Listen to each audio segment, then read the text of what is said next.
साहित्य सखी के साथ सुनते हैं साहित्य की बातें। नमस्कार दोस्तों, मैं आपकी साहित्य सखी निरुपमा आज आपके लिए लेकर आई हूँ एक रेखा चित्र जिसे लिखा है राम वृक्ष बेनीपुरी ने। इस रेखा चित्र का शीर्षक है बाल गोविंद भगत। बाल गोविंद भगत मंझोले कद के गोरे चिट्टे आदमी थे। 60 से ऊपर के ही होंगे। बाल पक गए थे, लंबी दाढ़ी या जटाजूट तो नहीं रखते थे, किंतु हमेशा उनका चेहरा सफ़ेद बालों से ही जगमग किए रहता। कपड़े बिल्कुल कम पहनते, कमर में एक लंगोटी मात्र और सिर में कबीर पंथियों की सी कनफटी टोपी। जब जाड़ा आता एक काली कमली ऊपर से ओढ़े रहते।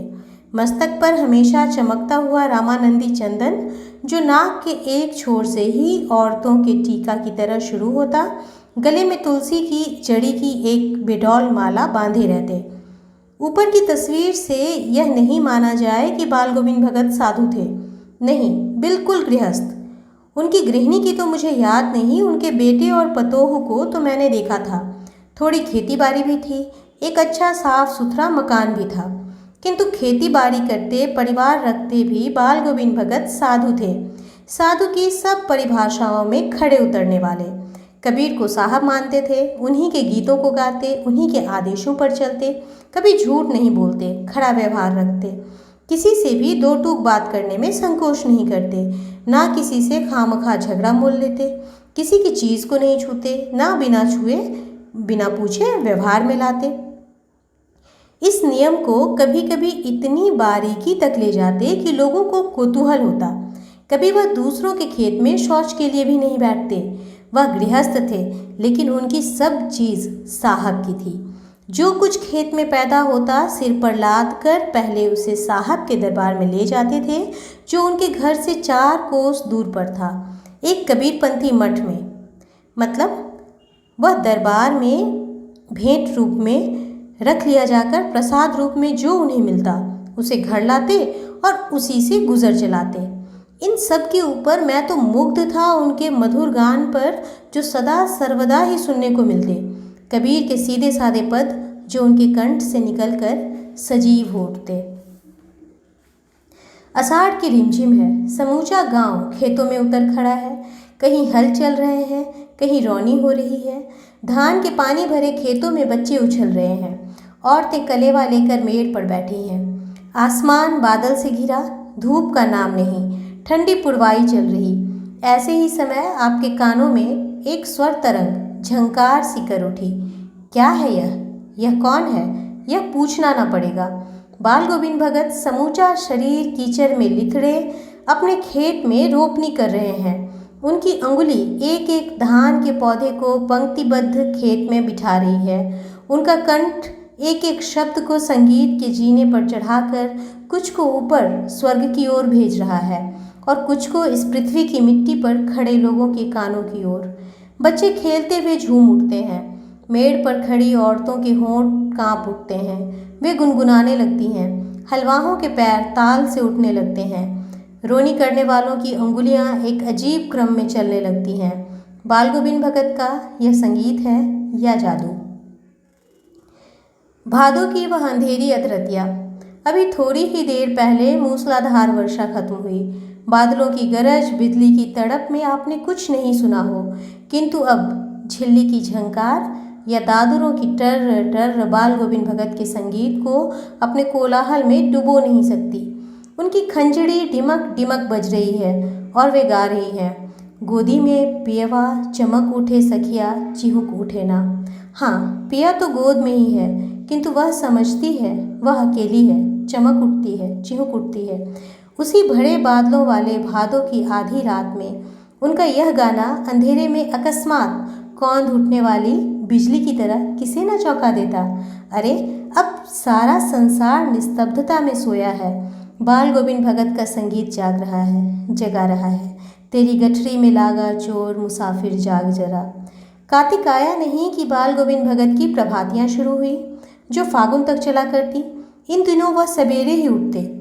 ना जाने किस वक्त जगकर वह नदी स्नान को जाते, गांव से 2 मील दूर। वहां से नहा धोकर लौटते और गांव के बाहर ही पोखरे के ऊंचे भिंडे पर अपनी खंजड़ी लेकर जा बैठते और अपने गाने टेरने लगते।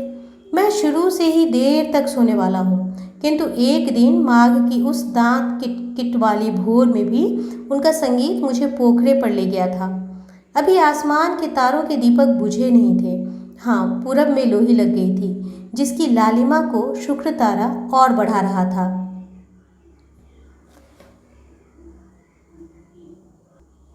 खेत, बगीचा, घर, सब पर कुहासा छा रहा था।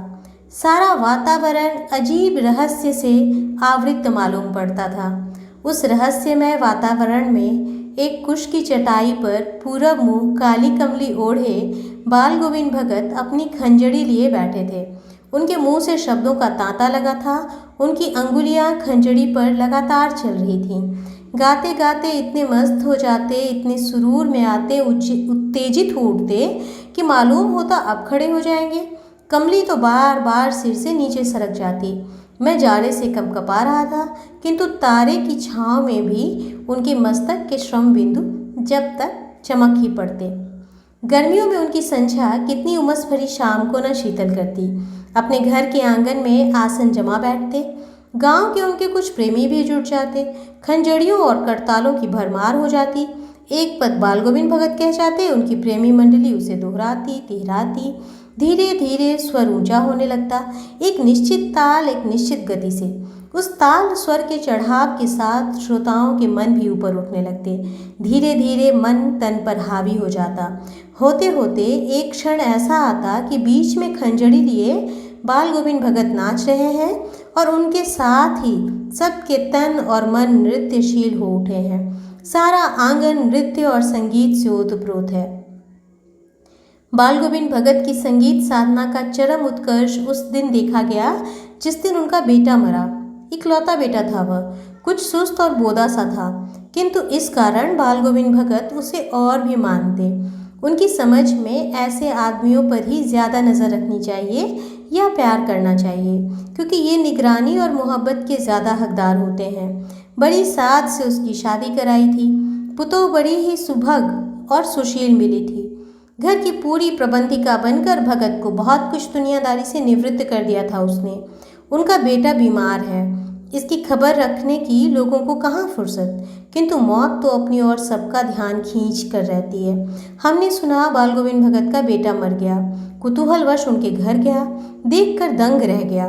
बेटे को आंगन में एक चटाई पर लिटाकर एक सफ़ेद कपड़े से ढांक रखा है। वह कुछ फूल तो हमेशा ही रोपे रहते, उन फूलों में से कुछ तोड़कर उसके ऊपर बिखरा दिए हैं। फूल और तुलसी दल भी। सिरहाने एक चिराग जला रखा है और उसके सामने जमीन पर ही आसन जमाए गीत गाए चले जा रहे हैं। वही पुराना स्वर, वही पुरानी तल्लीनता। घर में पुतोह रो रही है, जिसे गांव की स्त्रियां चुप कराने की कोशिश कर रही हैं, किंतु बाल गोविंद भगत गाए जा रहे हैं। हाँ, गाते गाते कभी पुतोह के नज़दीक भी जाते और उसे रोने के बदले उत्सव मनाने को कहते। आत्मा परमात्मा के पास चली गई, विरहनी अपने प्रेमी से जा मिली। भला इससे बढ़कर आनंद की कौन बात। मैं कभी कभी सोचता, यह पागल तो नहीं हो गए, किंतु नहीं, वह जो कुछ कर रहे थे उसमें उनका विश्वास बोल रहा था, वह चरम विश्वास जो हमेशा ही मृत्यु पर विजयी होता आया है। बेटे की क्रियाकर्म में तूल नहीं किया, पुतोह से ही आग दिलाई उसकी, किंतु जो ही श्राद्ध की अवधि पूरी हो गई, पुतोह के भाई को बुलाकर उसके साथ कर दिया, यह आदेश देते हुए कि इसकी दूसरी शादी करा देना। उसकी जाति में पुनर्विवाह कोई नई बात नहीं थी, किंतु पुतोह का आग्रह था कि वह यहीं रहकर भगत जी की सेवा बंदगी में अपने वैधव्य के दिन गुजार देगी। लेकिन भगत जी का कहना था, नहीं, यह अभी जवान है, वासनाओं पर बरबस काबू रखने की उम्र नहीं है इसकी, मन मतंग है, कहीं इसने गलती से ऊंच नीच में पैर रख दिए तो। नहीं नहीं, तू जा। इधर पुतोह रो रो कर कहती, मैं चली जाऊंगी तो बुढ़ापे में आपके लिए कौन भोजन बनाएगा, बीमार पड़े तो कौन एक चुल्लू पानी भी देगा। मैं पैर पड़ती हूँ, मुझे अपने चरणों से अलग नहीं कीजिए। लेकिन भगत का निर्णय अटल था, तू जा, नहीं तो मैं ही इस घर को छोड़कर चल दूंगा।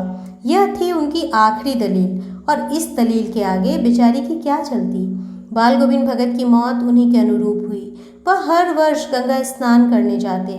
स्नान पर उतनी आस्था नहीं रखते, जितना संत समागम और लोक दर्शन पर पैदल ही जाते।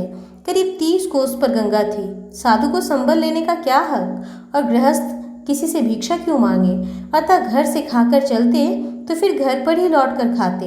रास्ते भर खंजरी बजाते गाते, जहाँ प्यास लगती पानी पी लेते। 4-5 दिन आने जाने में लगते, किंतु इस लंबे उपवास में भी वही मस्ती। अब बुढ़ापा आ गया था, किंतु टेक वही जवानी वाली। इस बार लौटे तो कुछ तबीयत सुस्त थी। खाने पीने के बाद भी तबीयत नहीं सुधरी। थोड़ा बुखार आने लगा, किंतु नेम व्रत तो छोड़ने वाले थे नहीं। वही 2 जून गीत, स्नान ध्यान, खेती बाड़ी देखना दिन दिन छींचने लगे। लोगों ने नहाने धोने से मना किया, आराम करने को कहा, किंतु हंसकर टाल देते रहे। उस दिन भी संध्या में गीत गाए, किंतु मालूम होता जैसे तागा टूट गया हो। माला का एक एक दाना बिखरा हुआ। भोर में लोगों ने गीत नहीं सुना।